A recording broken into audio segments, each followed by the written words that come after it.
Ma copine a hurlé. Tu es trop collant. Laisse-moi de l'espace. Parce que je lui avais demandé où elle était à 3 heures du matin. J'ai répondu, d'accord. J'ai bloqué son numéro, j'ai fait mes valises pendant qu'elle dormait et j'ai déménagé dans un autre état sans un mot. 3 ans plus tard, elle m'a retrouvé et puis, moi, 26 ans, homme, je me souviens encore du moment exact où tout s'est brisé. Il était 3 heures du matin, un jeudi. Je me suis réveillé et elle n'était pas dans le lit. Ce n'était pas la première fois, mais quelque chose me semblait anormal. Son téléphone vibrait frénétiquement avec des notifications en bas. Je lui ai envoyé un message. « Salut, ça va? Où es-tu? » Une question simple, non? Un petit ami inquiet qui prend des nouvelles à 3 heures du matin quand sa copine de 2 ans disparaît sans un mot. Mon téléphone a explosé avec un appel 30 secondes plus tard. « Tu es sérieux, là? » Elle hurlait. Elle hurlait vraiment. « Tu me surveilles à 3 heures du matin. Tu as une idée de combien tu es étouffant? Je viens de me réveiller et tu n'étais pas là. J'étais inquiet. Non, tu es contrôlant. C'est exactement ce dont je parlais. Tu es toujours sur mon dos, toujours à poser des questions, toujours à vouloir tout savoir. Je ne peux plus supporter ça. Mon cerveau était encore embrumé de sommeil. Faire quoi? Tu es trop collant. J'ai besoin d'espace. Mon Dieu, pourquoi tu ne peux pas me laisser de l'espace? Et c'est sur moi. Et si... La ligne a coupé. Je suis resté assis là, dans notre appartement, dans le noir, le téléphone à la main. 2 ans ensemble, 8 mois à vivre ensemble, et j'étais trop collant pour avoir demandé où elle était à 3 heures du matin. Quelque chose en moi s'est éteint, comme un interrupteur. J'ai regardé autour de l'appartement. La plupart des meubles étaient les miens, venant de mon ancien logement. Le bail était à mon nom parce que son crédit était pourri. Je payais 70% de tout parce qu'elle était entre 2 jobs depuis 6 mois. D'accord, ai-je dit à haute voix dans la pièce vide. Elle est rentrée à 6h23. J'ai fait semblant de dormir. Elle s'est glissée dans le lit comme si de rien n'était, sentant la cigarette et autre chose que je ne voulais pas identifier. Son téléphone n'a jamais arrêté de vibrer. J'ai attendu qu'elle soit complètement endormie. Puis je me suis mis au travail. J'ai appelé mon patron à 8 heures. Urgence familiale. Je dois prendre mes jours de vacances à partir d'aujourd'hui. Il a été cool. Il a demandé si tout allait bien. Je lui ai dit que j'expliquerais plus tard, sans vraiment avoir l'intention de le faire. J'ai appelé mon pote qui me devait bien 5 faveurs. J'ai besoin de ton camion et de tes muscles aujourd'hui. Je paye l'essence et je t'offre ce que tu veux. Il est arrivé à 10 heures. Elle dormait toujours profondément, probablement en gueule de bois à cause de ce qu'elle avait fait toute la nuit. On a été rapide. Chaque meuble qui m'appartenait est parti dans ce camion. Mes vêtements, mes appareils électroniques, mes affaires de cuisine, tout. Mon pote n'a pas posé de questions. Il a juste continué à charger les cartons. J'ai laissé ses affaires, ses vêtements, son maquillage, ce lisseur cher qu'il lui fallait absolument et que j'avais payé. J'ai même laissé le lit puisqu'elle dormait dedans. Ce n'était plus mon problème. J'ai pris tous mes documents, actes de naissance, passeport, tout. J'ai résilié les contrats d'électricité et d'eau à mon nom, directement sur mon téléphone pendant que mon pote conduisait la dernière cargaison chez lui pour la mettre en garde-meuble. Je suis allé à la banque. On avait gardé des comptes séparés, Dieu merci, mais je lui envoyais de l'argent via Venmo chaque semaine pour les courses et l'essence. J'ai fermé mon compte Venmo, supprimé l'application, changé mon numéro de téléphone chez l'opérateur, nouvelle carte SIM, nouveau numéro, terminé. Puis j'ai fait quelque chose de fou. Tu te souviens que j'avais dit que je prévoyais de demander sa main? Oui, j'avais été aussi stupide. J'avais une bague et tout. 4 ans, 200 $ que j'avais économisé pendant 1 an. Je suis allé directement chez le bijoutier. J'ai expliqué la situation. J'ai perdu de l'argent au retour, mais je suis reparti avec 300 $ en cash. J'ai utilisé cet argent et mes économies pour verser un dépôt de garantie pour un appartement dans un autre état. J'avais une offre d'emploi là-bas que j'avais refusée 6 mois plus tôt parce qu'elle avait dit qu'elle ne pouvait pas quitter ses amis. Je les ai rappelés. Le poste était toujours ouvert. Début dans 2 semaines. Toute l'opération a pris 11 heures. À 21 heures, j'étais parti. Pas de mots, pas d'explications, pas d'au revoir. Elle voulait de l'espace. Elle a eu de l'espace infini. J'ai bloqué son numéro avant même que la nouvelle carte SIM ne soit activée. Je l'ai bloqué sur tout. Les réseaux sociaux, l'email, tout. J'ai bloqué ses amis, sa sœur, tout le monde. J'ai dormi chez mon pote ce soir-là. Il n'arrêtait pas de me regarder comme si j'avais pété les plombs. Ça va, mec? Oui, hey, je dis. Et bizarrement, ça allait. Je ne ressentais rien. Juste terminé. J'ai conduit 15 heures le lendemain pour rejoindre ma nouvelle ville. J'ai commencé mon nouveau job 2 semaines plus tard. Nouvel appartement, nouvelle vie, nouveau numéro de téléphone, une rupture nette et définitive. Cela faisait 3 ans. Premier point de situation. La vie était plutôt pas mal. Le nouveau job payait mieux. Je me suis fait de nouveaux amis. Je voyais quelqu'un depuis environ 8 mois. Rien de sérieux, mais sain. J'ai été en thérapie pendant un moment. J'ai travaillé sur mes problèmes de confiance. J'ai acheté des meubles corrects. Je vivais seul et j'aimais ça. Puis, mardi dernier, je suis dans un café près de mon bureau. Je travaille sur mon ordinateur portable. table. Quelqu'un s'assoit en face de moi. Alors c'est ici que tu te cachais. J'ai levé les yeux. Mon ex-copine était assise là comme si on s'était vu la veille. Pas il y a 3 ans. Mon cerveau a disjoncté. Quoi? Ça m'a pris une éternité pour te trouver. Tu as simplement disparu. Changé ton numéro. Tout supprimé. Tu as une idée de ce que tu m'as fait subir? J'ai fermé mon portable. Comment tu m'as trouvé? Ton ami m'a finalement dit où tu étais parti. Il a fallu le convaincre, mais je peux être très persuasive. Elle a souri comme si c'était mignon. On doit parler. Non, on ne doit pas. J'ai commencé à ranger mes affaires. Elle a attrapé mon poignet. Si, on doit. Tu es parti, sans explication, sans rien. Tu as disparu comme un lâche. Tu m'as dit que j'étais trop collant et que tu avais besoin d'espace. Je t'ai donné de l'espace. Ce n'est pas ce que je voulais dire, et tu le sais. J'étais juste stressé cette nuit-là. Son visage a tressailli. J'étais avec des amis. Une soirée entre filles qui a fini tard. Cool. Profite de ton espace. J'ai retiré mon poignet et me suis levé. Attends, elle s'est levée aussi, la voix devenant forte. Les gens nous regardaient. Je suis enceinte. Le café est devenu silencieux. Ou peut-être que c'était juste mes oreilles qui bourdonnaient. Félicitations. Je suis sûr que le père sera ravi. C'est toi le père. J'ai ri. Je n'ai pas pu m'en empêcher. Les calculs ne collent pas. On a rompu il y a 3 ans. Ça ferait une grossesse d'environ 1195 jours. Je suis presque sûr que c'est un record. Ne sois pas stupide. C'est d'avant. Je ne l'ai su que... Stop. J'ai levé la main. Je ne vais pas jouer à ce jeu. Quel que soit le scam que tu essaies de faire, trouve quelqu'un d'autre. Ce n'est pas un scam. Le bébé a 2 ans. J'ai un fils de 2 ans et c'est toi le père. D'accord, ça changeait les choses. Non pas que je la croyais, mais maintenant il y avait une chronologie qui pouvait techniquement fonctionner. Montre-moi une photo, l'acte de naissance, quelque chose. Elle a sorti son téléphone, les mains tremblantes, m'a montré une photo. Le gamin ressemblait à n'importe quel enfant de 2 ans. Cheveux bruns, yeux bleus, ça aurait pu être n'importe qui. L'acte de naissance dit père non déclaré. Elle a ajouté, je ne savais pas où tu étais, mais c'est le tien, j'en suis sûr. Test ADN. Organise-le. Si l'enfant est le mien, on réglera ça. Sinon, perds mon numéro à nouveau. Tu es sérieux? Après tout ce que tu m'as fait, tu remets ça en question? Tu débarques après 3 ans en prétendant que j'ai un enfant. Oui, je le remets en question. Test ADN ou on en reste là. Elle est devenue silencieuse, faisant cette chose où sa mâchoire se serre. D'accord. Mais quand ce sera positif, tu me devras 3 ans de pension alimentaire rétroactive. Si c'est positif, ce seront les avocats qui détermineront ce que je dois, pas toi. Je suis sorti, je suis monté dans ma voiture et je suis resté assis là pendant 20 minutes, les mains tremblantes. Un enfant? Après 3 ans, le timing était techniquement possible. On avait rompu juste avant mon départ. Donc si elle était déjà enceinte quand j'ai disparu, non. Quelque chose clochait. Vraiment. J'ai appelé mon pote de l'époque. Salut, question bizarre. Est-ce que mon ex t'a déjà appelé pour demander où j'avais déménagé? Mec, elle m'a appelé genre 80 fois en 6 mois. Je lui ai dit que je ne savais pas. Tu as dit qu'elle t'avait finalement convaincu. Pause. Non, je ne lui ai jamais rien dit. Je n'ai pas eu de ses nouvelles depuis 2 ans. Donc, elle avait menti sur la façon dont elle m'avait trouvé. Super début. Deuxième point de situation. Elle m'a envoyé un texto d'un numéro que je n'avais pas bloqué. Test ADN programmé pour samedi 14h. Sois là où je demande la pension alimentaire sans toi. Cool. Encore des menaces. J'ai répondu. Envoie-moi l'adresse et le nom du labo. Je vérifierai que c'est légitime. Elle a envoyé un endroit que je ne connaissais pas. Recherche Google rapide. Laboratoire ADN. Rapide, abordable, confidentiel. Des drapeaux rouges partout. Le site avait l'air douteux. Les avis étaient soit 5 étoiles, soit 1 étoile. Rien entre les deux. J'ai appelé un ami avocat. Ne va pas dans ce labo. A été, il dit immédiatement. Organise ton propre test dans un établissement agréé. Seuls les résultats admissibles en justice. Alors, je lui ai renvoyé un message. Je n'utilise pas ce labo. Voici une liste de 3 établissements approuvés par le tribunal. Choisis en un et je t'y retrouverai. Sa réponse. Tu es sérieux? J'ai déjà payé pour celui-là. Tu ne peux pas tout changer pour t'arranger. Tu es tellement contrôlant. Le voilà. Ce mot encore. Contrôlant. Labo approuvé par le tribunal ou pas de test? À toi de choisir. Elle m'a appelé 12 fois. Je n'ai pas répondu. Puis sa mère a appelé d'un numéro que je n'avais pas bloqué non plus. Tu dois arrêter de jouer avec ma fille.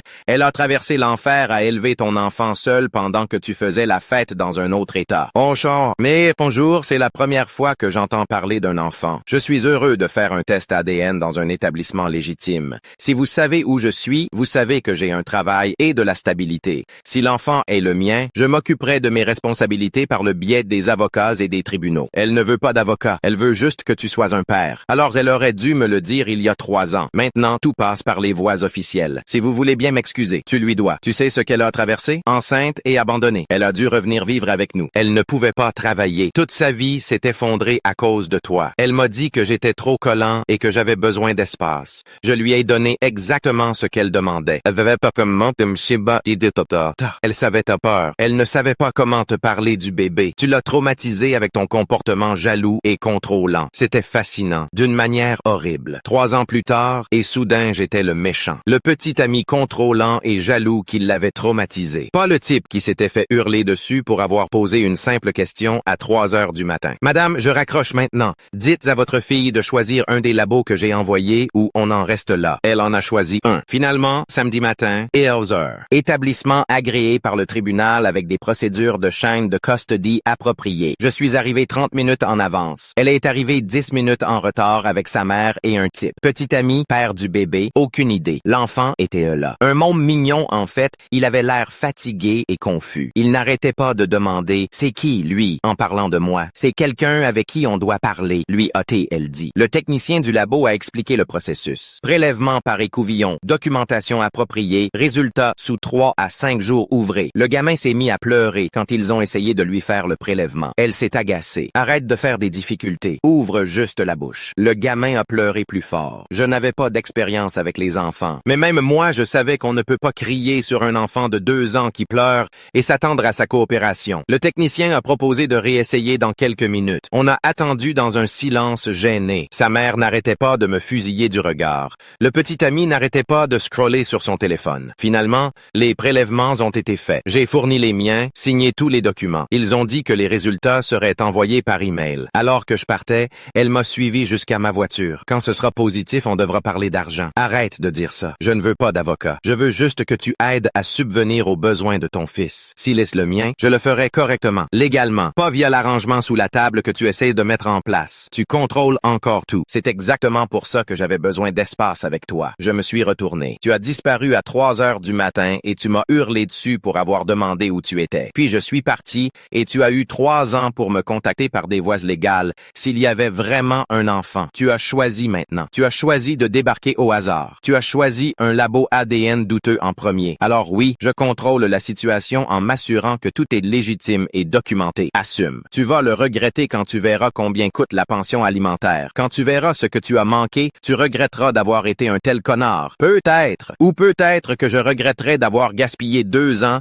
avec quelqu'un qui pensait que me crier dessus à 3 heures du matin était une communication appropriée. Sa mère est sortie à ce moment-là. Laisse ma fille tranquille, tu as assez fait de dégâts. Je suis monté dans ma voiture et je suis parti. J'ai passé le reste du week-end à me sentir bizarre. Si l'enfant était le mien, ma vie allait changer radicalement. Si ce n'était pas le cas, c'était une tentative de scam insane. Mercredi après-midi, l'email est arrivé. J'étais en réunion, mais je me suis excusé pour aller aux toilettes le lire. Résultat, 0% de probabilité de paternité. Pas le mien, même pas proche. 0%. J'ai transféré l'email à mon ami avocat. Et maintenant, il m'a appelé immédiatement. Elle a tenté une fraude à la paternité. Tu pourrais potentiellement porter plainte, mais honnêtement, garde juste cette documentation et bloque-la à nouveau. Si elle essaye quelque chose de légal, tu as une preuve. Elle a gaspillé mon temps, mon argent pour le test. Elle a menti. Oui, mais s'engager davantage ne fera qu'attirer plus de drama. Tu as la preuve que l'enfant n'est pas le tien. C'est tout ce dont tu as besoin. Il avait raison, mais j'étais en colère. 3 ans de paix, et elle était revenue pour essayer de me piéger avec un enfant qui n'était même pas le mien. Je lui ai transféré les résultats sans commentaire. 5 minutes plus tard, mon téléphone a commencé à exploser. Différents numéros appelaient tous. J'en ai répondu un. Tu as saboté le test. Elle hurlait. Tu les as payés ou quelque chose. C'est impossible. C'est un établissement agréé par le tribunal avec une documentation de chaîne de custody. Je n'ai rien touché. L'enfant n'est pas le mien. C'est terminé. Non, ce n'est pas terminé. Tu me dois pour les 3 ans que j'ai passés. Tu as passé 3 ans à mentir. Au revoir. J'ai raccroché et j'ai bloqué chaque nouveau numéro qui appelait. J'ai encore changé mon numéro cet après-midi-là. Nouvelle carte SIM. Nouveau numéro. J'ai envoyé un message uniquement aux personnes qui en avaient besoin. Ça m'a coûté 35 $ et 1 heure de mon temps. Ça valait le coup pour ne plus jamais avoir de ces nouvelles. 3e point de situation. J'ai cru que c'était la fin. Alert spoiler. Ce ne l'était pas. 2 semaines plus tard, j'ai été assigné au travail. Un huissier de justice s'est présenté à mon bureau avec des papiers. Poursuite judiciaire. Elle me poursuivait pour détresse émotionnelle et dommages financiers découlant de l'abandon pendant une période vulnérable. Elle réclamait 45 000 $. Détail. 15 000 $ pour le traumatisme émotionnel dû à l'abandon, 10 000 $ pour les frais médicaux liés à des conditions induites par le stress, 20 000 $ pour les pertes de salaire et les opportunités de carrière dues aux dommages psychologiques. psychologique. Mon patron a été super cool à propos de l'huissier, mais j'étais humilié. Assigné au travail devant des collègues, j'ai immédiatement appelé un avocat, un vrai cette fois, pas juste mon ami, un avocat spécialisé dans ce genre de déchets. Elle a lu les papiers et a ri. C'est l'une des affaires les plus faibles que j'ai vues. Vous n'étiez pas mariés, vous ne viviez pas ensemble en union de fait, et vous n'aviez aucune obligation légale de l'informer de votre déménagement. Elle saisit des brindilles. Elle peut vraiment gagner? Très improbable. Mais nous devons répondre et nous défendre. Cela vous coûtera un peu d'argent, mais probablement moins que ce que coûterait émotionnellement de participer à ce cirque. Ça m'a coûté 2500 $ d'avance pour l'avocat. Peu importe. Je voulais que ce soit réglé correctement. L'avocat a envoyé une réponse qui incluait le test ADN montrant que l'enfant n'était pas le mien, la documentation qu'elle avait essayé d'utiliser un labo non certifié en premier, les archives des textos où elle m'appelait contrôlant. J'avais gardé des captures d'écran, la preuve que j'avais maintenu un emploi stable et que j'avais des raisons légitimes de déménager. Nous avons également déposé une demande reconventionnelle pour tentative de fraude à la paternité et harcèlement. Son avocat, un type discount qu'elle avait trouvé, a essayé de soutenir que je lui devais parce que je l'avais soutenu financièrement pendant la relation et qu'elle était devenue dépendante de ce soutien. La réponse de mon avocat disait essentiellement « Aider à payer les factures pendant une relation ne crée pas une obligation légale après sa fin. Les gens rompent. C'est la vie. » L'affaire a traîné pendant 6 semaines. La phase de Discovery était intéressante. Elle a dû fournir des preuves de ses conditions médicales induites par le stress. Elle a soumis des factures de thérapie et des reçus pour des médicaments contre l'anxiété. Mon avocat a trouvé ses réseaux sociaux. Elle avait oublié de les rendre privés. Des publications datant de 2 semaines après mon départ la montraient en soirée, à des concerts, dans des bars. Je vis enfin ma meilleure vie était une légende. Une autre, célibataire et libre. Dieu merci, c'est fini. Ça ne criait pas exactement traumatisé par l'abandon. Nous nous sommes présentés au tribunal pour l'audience. Elle portait une robe sobre, avait l'air triste, s'essuyait constamment les yeux. Sa mère était là pour la soutenir. Le petit ami n'était pas là. Son avocate a parlé en premier. Toute une histoire larmoyante sur comment je l'avais maltraité émotionnellement pendant notre relation en étant possessif et contrôlant. Puis il avait cruellement abandonné quand elle avait le plus besoin de moi. Le juge a demandé « Votre cliente a-t-elle jamais tenté de le contacter par des voies légales appropriées, déposer une plainte pour personne disparue? » Son avocate a bafouillé. « Eh bien non, mais savait-elle où il travaillait, où il avait grandi? Avait-elle des coordonnées familiales? » Elle a essayé de le trouver, mais il l'a bloqué. Être bloqué sur les réseaux sociaux n'est pas la même chose que d'être injoignable par des moyens légaux. Continuez. Ils ont essayé de faire marcher l'histoire de la grossesse, même si l'ADN avait prouvé que l'enfant n'était pas le mien. Ils ont prétendu que je lui avais causé une détresse émotionnelle pendant cette période vulnérable, indépendamment de la paternité. Le juge n'était pas impressionné. Puis mon avocat a présenté notre version. Une chronologie claire et simple. On sortait ensemble. On vivait ensemble. Je payais la plupart des factures. Elle restait dehors jusqu'à 6 heures du matin et me hurlait dessus pour avoir demandé où elle était à 3 heures du matin. J'ai légalement mis fin à notre cohabitation